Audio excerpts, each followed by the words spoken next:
Yo, what's going on YouTube? It's your boy Cat checking in with another video. Today on the channel, we got Swamp Stories again. This right here is gonna be the Drilly Gang versus everybody. Most dangerous section in the Bronx. Drilly Gang consists of Lee Drilly,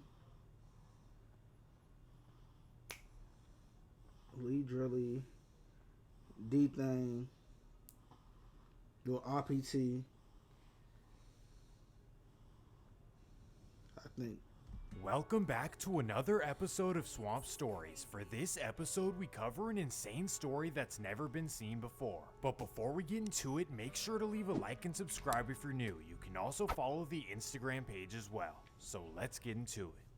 The story begins in the Bronx, which has long been known as the city's worst borough. Territorial rivalries have plagued the area for over 50 years, and this story is no different. But it begins in what's known as Fordham Manor, an area located right across from Fordham University. The small neighborhood was always known as a better and more calm part of the Bronx. However, the corner of 194th and Valentine was the one spot to avoid, especially for college students. Well, this exact intersection was home to a man named Latique Johnson. Latique was born in 1980 and jumped into the street life in 1994. He was known to be charismatic and always the one in the neighborhood to get his way. And through his young adult years, he became a street general, representing 194th, an area he called 9-4. While hustling for 9-4, Latique landed himself a 6-year prison sentence in 2005. For most people, this would be seen as wasted time, but for Latique, this was a perfect opportunity. But you know what else is a perfect opportunity? Playing Raid Shadow Legends. Yep, we're down on asking with Galen, and that's right 14 times. You can still share the stake descriptions. Rage while in able to get a prison, let's go, remember that. Okay, back to Latique Johnson. While in Attica prison, Latique applied the same strategies he used on the streets. He gathered people together and pitched them on a new idea. He wanted to start his own organization, something that would spread all around the facility. The organization needed to be feared, and he definitely needed to be at the head. So only a few weeks into his sentence, Latique Johnson started the Bloodhound Brims, also known as BHB. For those who are A few weeks in, that's crazy. He like, bro, he probably felt like he was outnumbered himself. Familiar, the Brims are a set that originated in LA in the 70s and spread to New York in the 90s. At this point, the 5'9 Brims already existed in New York. In fact, Latique Johnson's neighborhood had plenty of members. But Latique wanted his own section, apart from the 5'9 Brims. Well, quickly, he had himself a squad within the facility, but now it was time to hit the streets. He knew he was coming home in 2011, but this could not wait for his return home. So instead, he called up his best friend in the Bronx and informed him of what he had started. This would be a man named Michael Adams, also known as Meezy. Meezy was a feared character in the Bronx and at the time was a reputed Meezy. That's crazy.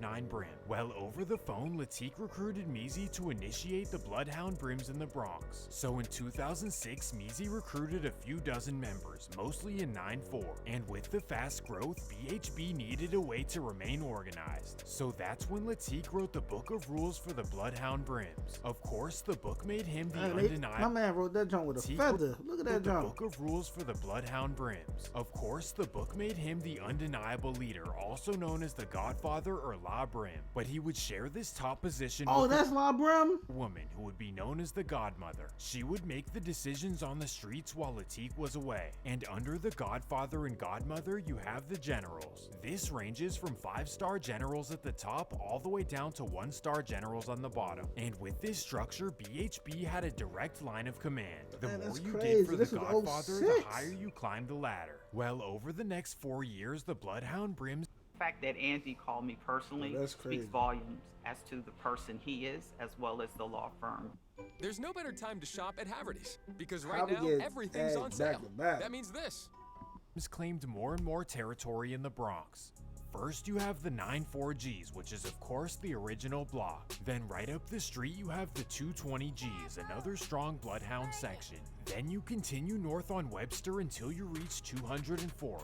And this is where you reach the Bloodhound Brim's biggest territory, known as the G-side. But they also expanded to other areas of the Bronx as well, such as the Leicester Towers, also known as Murderville. Then next, they also expanded to Yonkers, specifically the Cottage Place Apartments, also known as 300. Well, with all these sections, the Bloodhound Brims had 480 members by 2011, and it was ever growing. But as they expanded, they ran into opposition as well, and it all went down on a particular block. The infamous corner of 200 went down on the Family Dollar. 141st and White Plains Road. The intersection is located under a train station, which means it's a prime location for somebody trying to make money. Well, because of this, 3 organizations wanted this territory to be theirs: the Black P Stones, the East Side Gangsters, and of course BHB. For years, the Black P Stones and East Side were allied and claimed this territory as theirs. So when BHB came into the area, the other 2 sections were not happy. They didn't approve of a BHB member named Box Brim who would hang out on the corner every single day. So unfortunately, they would claim his life in early 2011.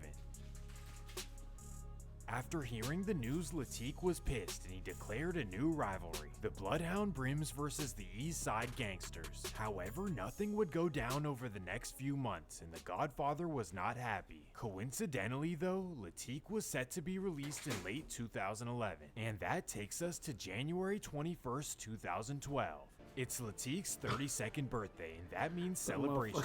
So he and his 5-star generals head to Club Heat to celebrate. The club is located in Hunts Point, an industrial area at the bottom of the Bronx. But despite the distance from the hood, many people will travel to go to this club. Coincidentally, both BHB and Eastside members happen to be there on this night. And of course, this ruined Latique's birthday. To this day, police are uncertain about what exactly happened. But here's what police know. There was a big scuffle and 3 Eastside members were injured and 1 BHB member named Beans was injured as well. Thankfully, everyone lived to see another day, but the Godfather had vengeance on his mind. Between the loss of Box Brim and the ruining of his birthday, Latique had a lot of reasons to be mad. And that takes us to January 28th, 2012. It's a Saturday night in the Bronx, and that means all of the hoods are outside. For Eastside, they happen to be hanging out in front of Kennedy's Chicken on White Plains Road. Well, coincidentally, Latique calls up his 5-star general Donnell Murray to be his driver. He tells him to drop him off at 241st and White Plains Road to look for Eastside members. So at 8 p.m., they head that way in Donnell Murray's car. They don't find anyone outside, so they head up the street to Kennedy's Chicken. That's where Latique spots the man that he believes is responsible for Box Brim. So he hops out of the car and walks into the restaurant. He runs back to Murray's car and they speed away. Thankfully, the man was okay, but the case would continue to go unsolved. BHB were operating below NYPD's radar, but that would change due to their own decisions. Let me explain. As many of us remember, 2012 and 2013 were transformative years in America. This is the time where social media got extremely popular throughout the country. Today, I know, I see.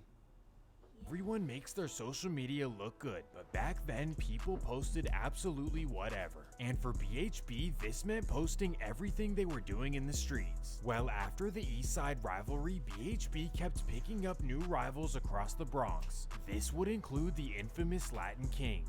August 4th, 2013, a BHB member named Aaron Smith, also known as Onyx Hound, spots a rival on 198th and Creston. He believes the man is a Latin King. Just 45 minutes after he did this, the BHB members would take to social media and post about what he had done. October 30th, 2013, 2 unidentified Bloodhound Brims head to the Latin King's territory in West Bronx. They drive around until they spot a man who they believe is a king. So one of the BHBs hops out and runs up to the man.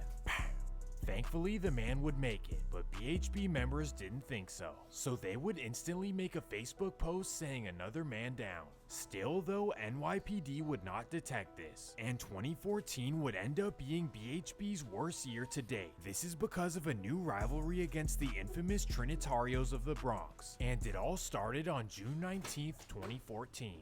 It's a casual Thursday night and a BHB member walks down to his local bodega. This would be a reputed member named Garrett Wilson, also known as Slim. Garrett is a big old dude, 6'3", 205 pounds, so he's nobody to mess with. Well, he makes his way to 194th and Decatur and walks in the store. There, he notices a Trinitario named Orlando Gonzalez. Garrett is furious to see a rival at what he thinks is his store, so he makes a wild decision.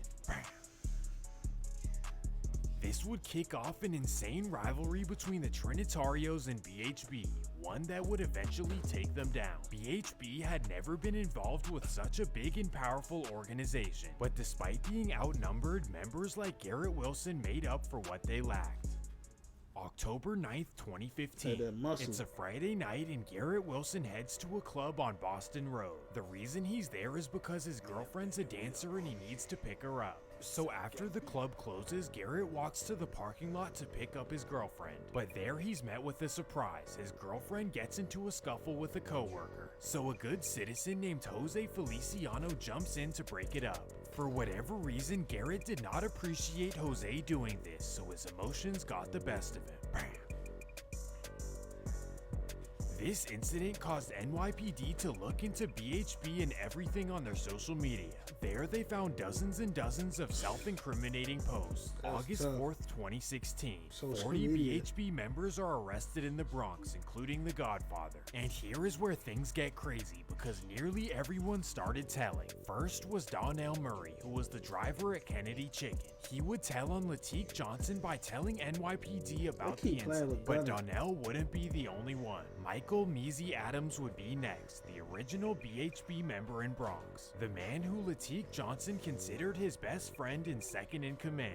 Yes, this guy would testify against Latique for multiple incidents in the Bronx, but it gets even crazier. Latique's third in command, Thomas Morton, would testify against Donnell Murray, so I guess what goes around comes around too. By 2019, nearly every BHB member testified against one another. That would be except for Latique Johnson, who ended up getting 30 years. Well, the major takedown slowed down the Bloodhound Brims for quite a few years. But just like anything, the next generation would come out of these same sections. In 2018, a new star would emerge from the Bloodhound Brims. This would be a young man named Tabu Harris, also known as Spaz Drilly. Spaz grew up on Bainbridge Ave, right in the heart of the G-side. Because of his location, he grew up being mentored by and looking up to BHB members. And because of this, his childhood did not go without troubles. In fact, he was sent to go live with a suburban family during his high school years. The program was... In fact, they got everybody else smiling regular, then you got him with the tough jump. The jump like he don't even want to be there. They got this random ass black nigga. He was sent to go live with a suburban family during his high school years. The program was called the Fresh Air Fund, and the idea was to expose troubled inner city kids to a different way of... What? That's some New York shit for real. What kind of program is this? They take a troubled child and put him in a good situation? Okay. Life.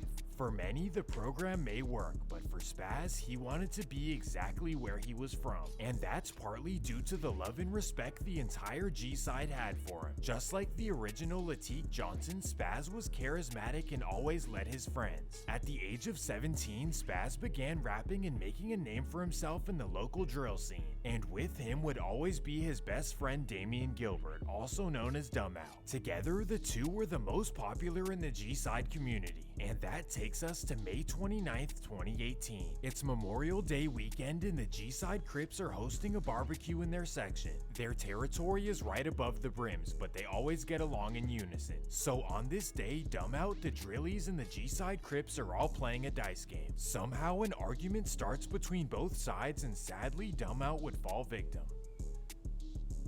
The entire New York City would talk about... It's always, hey, shooting them dice, bruh. This incident, especially the rival rappers. One of those would be the world famous rapper Lil TJ, who posts this.